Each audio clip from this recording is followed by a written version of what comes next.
করেই কেন রাশিয়ার কার্গো বিমান একের পর এক উড়াল দিচ্ছে ইরানের দিকে, কেন বাড়ছে সামরিক যোগাযোগ, আর কেনই বা যুক্তরাষ্ট্র তাদের যুদ্ধ বিমানবাহী রণতরী এগিয়ে আনছে ইরানের উপকূলের কাছাকাছি। বিশ্লেষকদের মতে পর্দার আড়ালে বড় কিছু ঘটছে।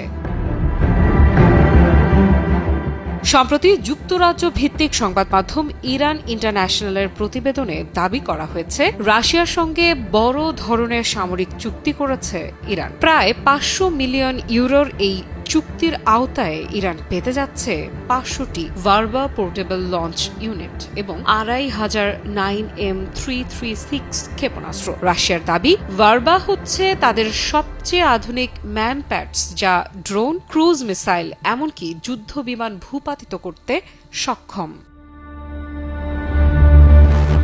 শুধু তাই নয়, রাশিয়ার তৈরি MI-28 অ্যাটাক হেলিকপ্টারও যোগ দিয়েছে ইরানের সামরিক বহরে। আকাশ প্রতিরক্ষা জোরদার করতে নাকি সরাসরি প্রযুক্তিগত সহায়তাও দিচ্ছে মস্কো? প্রশ্ন হচ্ছে, কেন এই দ্রুততা?